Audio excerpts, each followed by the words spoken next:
If this topic has been on your mind lately, you're exactly where you need to be. Florence Scovel Shinn is about to share something powerful. Before we begin, there's a free resource waiting for you in the description.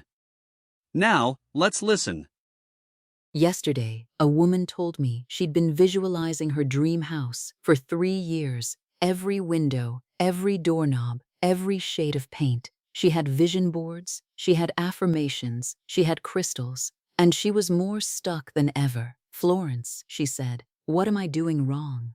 I smiled and said, "Darling, you're trying to build a house while standing on quicksand. The foundation isn't your visualization. It's your secret belief that you don't deserve the key." She stared at me like I just told her gravity works backwards. But here's what I know that most people don't.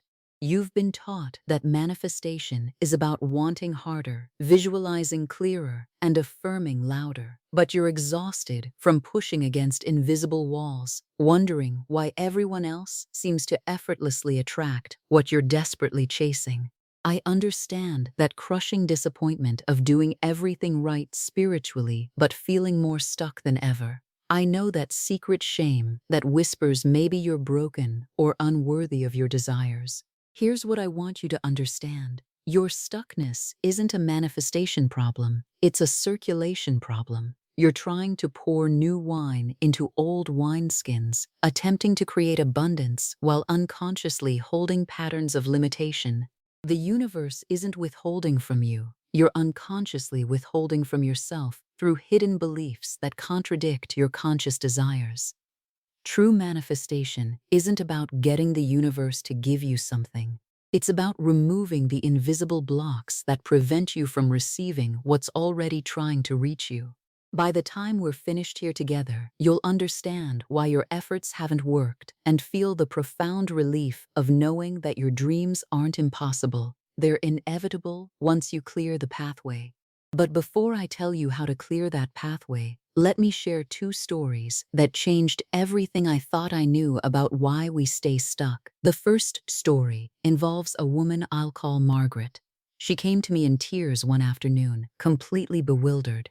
Margaret was a millionaire's daughter who had grown up surrounded by abundance: servants, private schools, European vacations, jewelry that cost more than most people's homes. Yet despite this background of wealth, she couldn't manifest even small amounts of money in her adult life.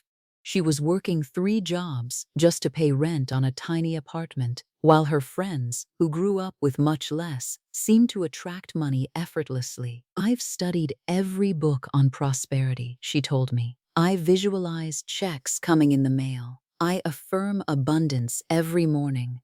I even carry $100 bill in my wallet to feel wealthy. But nothing works. It's like there's an invisible wall between me and money." Margaret was doing everything the prosperity teachers recommended, but she was getting poorer by the month. So I began what I call belief archaeology, digging for the hidden assumptions buried in her subconscious. I asked her to tell me what her father used to say about money. At first, she insisted he loved money, was proud of his wealth, always encouraged her to dream big.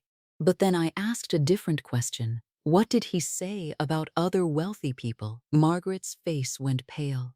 "Oh my goodness," she whispered. "He was constantly criticizing other rich families. He'd say, 'Money corrupts good people. Look at the Hendersons, all that wealth and no morals. The Whitneys may have money, but they've lost their souls.' He'd always add, 'We're different, Margaret. We have money, but we stay good people because we don't let it change us.' Do you see what happened?" Margaret's subconscious mind learned that money corrupts good people. Since she desperately wanted to remain a good person, her inner mind was protecting her from corruption by keeping money away. Her conscious mind wanted wealth, but her unconscious mind was faithfully serving a deeper belief that having money would make her bad. The moment Margaret recognized this contradiction, something shifted. She actually laughed out loud, the kind of relieved laughter that comes when you finally understand why you've been walking into the same glass door over and over. Within 2 weeks, she received an unexpected inheritance from a great aunt she barely knew. Within a month, one of her part-time jobs offered her a full-time position with triple the salary. Her prosperity wasn't blocked by the universe, it was blocked by her own hidden programming. Now let me tell you about a gardener who thought she was cursed. This is actually a parable, but it illustrates something profound about why manifestation fails for most people. This gardener had the most beautiful seeds you could imagine. Seeds for roses, jasmine, fruit trees, vegetables. She had the finest tools money could buy. She watered diligently, fertilized regularly, even played classical music to encourage growth. But nothing ever grew. Season after season, she'd plant with hope and harvest nothing but frustration. She tried different seeds, thinking maybe the first batch was defective. She bought new tools, thinking maybe her shovel wasn't good enough. She tried more water, less water, different fertilizers, singing instead of playing music. Other gardeners would walk by her garden and shake their heads sadly. "Poor thing," they'd whisper. "She must have a black thumb." The gardener began to believe them. "Maybe I'm just not meant to grow things," she told herself. "Maybe some people have green thumbs and others don't." She was about to give up entirely when an old wise woman stopped by her garden. The elder examined the beautiful tools, smelled the expensive fertilizer, felt the quality of the seeds. "Everything's perfect," she said, "except for one thing." "What?" asked the desperate gardener. The wise woman knelt down and scraped away some soil with her finger. "Darling," she said gently, "you've been planting in concrete. Your seeds are perfect, your tools are perfect, your care is perfect. But seeds can't grow in concrete, no matter how beautiful they are or how lovingly you tend them." The gardener looked closer and gasped. Somehow, over the years, her soil had become hard as stone. All her efforts, all her tools, all her beautiful seeds, none of it mattered because the foundation was wrong. Once she broke up that concrete and prepared proper soil, her garden became the most abundant one in the entire neighborhood. Do you see what these stories reveal? Your dreams, your visualizations, your affirmations, they're like beautiful seeds. But if you're planting them in the concrete of limiting beliefs, they can't possibly grow. Most people spend all their energy improving their seeds when they need to be preparing their soil. These stories reveal something profound about why manifestation fails for most people. But to understand the real solution, we need to dive deeper into how your invisible world creates your visible world. Let me explain what I call the law of unconscious contradiction. Your subconscious mind operates like a faithful servant, manifesting whatever you truly believe, not what you think you believe. Most people have conscious desires, fighting unconscious fears and beliefs. It's like having one foot on the gas pedal and one foot on the brake, then wondering why your car won't move forward. Your subconscious doesn't understand sarcasm, jokes, or just kidding. When you say, "I'll never have enough money," even as a casual complaint, your inner mind hears that as an instruction. When you joke, "I always pick the wrong men," your subconscious says, "Yes, ma'am, I'll make sure you keep doing that." Every complaint is an affirmation for what you don't want. Here's something that might shock you. The stronger you push against resistance, the stronger it becomes. It's a spiritual law as reliable as gravity. When you're desperate for something, when you're trying to force it to happen, you're actually creating more resistance. Desperation is just fear wearing a different outfit, and fear always creates more of what it's afraid of losing. Take a moment to let that sink in. If you're feeling called to go deeper with Florence Scovel Shinn's teachings, there's a free resource waiting for you in the description. Now, let's continue. Now, this brings me to one of my most important teachings, the difference between divine pattern and personal will. Most people are trying to use their small, limited personal will to force outcomes. They're like someone standing in a river trying to push the water upstream. It's exhausting and it doesn't work. But there's another way, surrendering your personal will to divine will. This doesn't mean being passive or giving up on your dreams. It means aligning with the natural flow of abundance instead of fighting against it.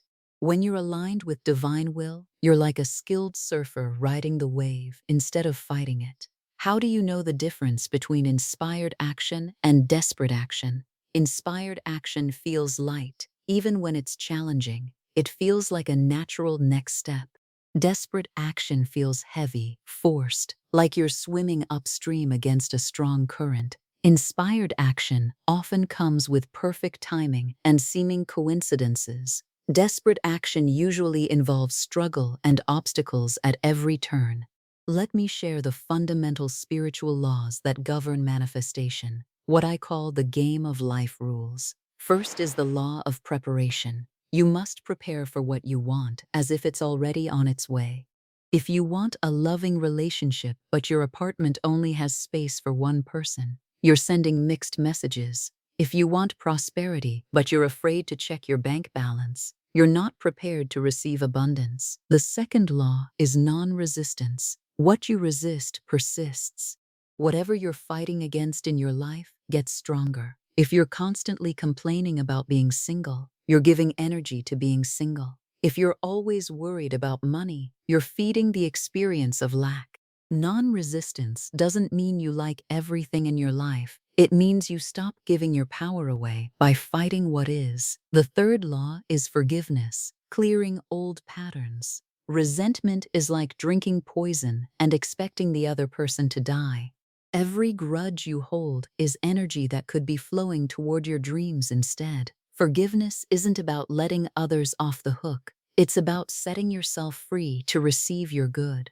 Here's what seems backwards but is actually true. The moment you stop needing something desperately, it shows up. The moment you stop fighting your current situation, it changes. The moment you stop trying to force the door open, you notice it was never locked.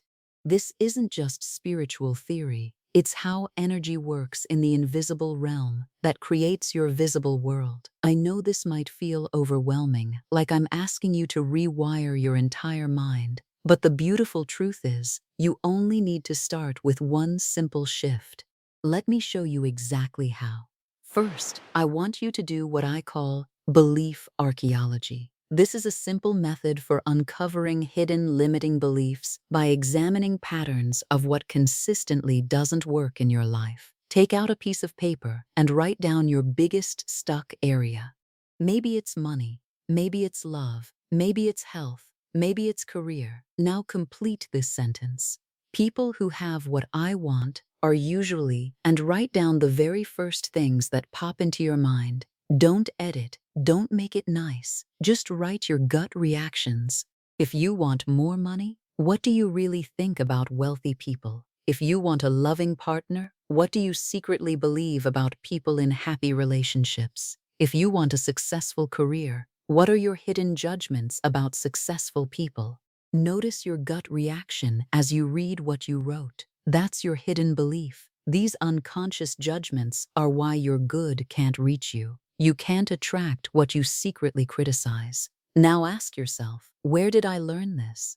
Usually these beliefs came from family, teachers, religion, or society when you were young and impressionable. The second step is what I call flip and replace. Take your limiting belief and flip it to its opposite. If you wrote wealthy people are greedy, flip it to wealthy people are generous. If you wrote happy couples are lucky, flip it to happy couples create their own joy. Create an affirmation that feels slightly challenging but not impossible. Don't go from I'm broke to I'm a millionaire overnight. Your subconscious will reject it as false. When you speak your new affirmation, say it with authority, not hope. Don't say I hope I'm prosperous or I want to be loved. Say the first am prosperous or I am deeply loved. Use present tense as if it's already true, because in the spiritual realm, it is already true. You're not trying to create something new, you're claiming what already belongs to you. The third step is divine preparation. These are daily actions that align you with what you want to manifest by preparing space, mental, emotional, and physical for it. Clear something from your space daily. Not just physical clutter, but mental and emotional clutter too. Practice saying yes, Thank you to small, good things throughout your day. This trains your mind to recognize and receive abundance. Act as if your manifestation is on its way. Prepare practically. If you want a relationship, make space in your closet for another person's clothes. If you want prosperity, treat your current money with respect and gratitude. If you want better health, start taking care of your body as if it's the temple it truly is. Finally, release attachment to timing with the phrase this or something better. The divine mind knows perfect timing better than your personal mind does. Sometimes what looks like delay is actually divine protection, steering you away from something that would have been wrong towards something that will be perfect. Remember, darling, you're not trying to convince the universe to give you something. You're clearing the pathway for what's already yours to find its way to you. The universe has already said yes to your dreams. It's just waiting for you to clear the interference between the yes and your receiving. When we started this journey together, you might have felt like that woman with the vision board, doing everything right but feeling more stuck than ever. Now you understand the truth. Your dreams weren't too big, your methods weren't wrong. You simply needed to clear the invisible interference between your desires and your receiving. You've learned that manifestation isn't about wanting harder, it's about believing deeper. It's not about forcing doors open. It's about removing the blocks that make you push on doors marked pull. You've discovered that your stuckness was never evidence that you're broken. It was evidence that you're ready to break through to a new level of receiving. So right now, place your hand on your heart and speak these words with me, not as hope, but as recognition of what's already true. I am a perfect idea in divine mind, and I am always in my right place, doing my right work, at the right time, for the right pay. My good is irresistible and finds me now. Every door that needs to open for my highest good opens now with ease and joy. I release all that has held me back and step into the abundant life that is my divine inheritance. I am grateful, I am ready, I am free, and so it is. Now, if these words stirred something deep in your soul, if you felt a little click of recognition or relief, then this message was meant for you today. I'd love to know what's the one limiting belief you uncovered about yourself. Share it in the comments below, because sometimes naming the thing that's held us back is the first step to setting ourselves free. And if you know someone who's been stuck in their manifestation journey, someone who's been trying so hard but not seeing results, share this video with them. Sometimes we can't see our own blind spots, but a friend can help us spot the concrete we've been trying to plant in. Hit that like button if you're ready to stop pushing and start allowing, and subscribe if you want more truth-telling about how the spiritual world really works. Because, darling, your dream life isn't a fantasy, it's a prophecy, and it's time you started living like you believe it. Until next time, remember this: the universe has never made a mistake, and it didn't start with you. Your dreams are safe, your path is clear, and your time is now. What Florence Scovel Shinn just shared isn't just philosophy, it's a practice. If you're ready to make this real in your life, you'll find the next step in the description. And if this spoke to you, subscribe. We share teachings like this every day.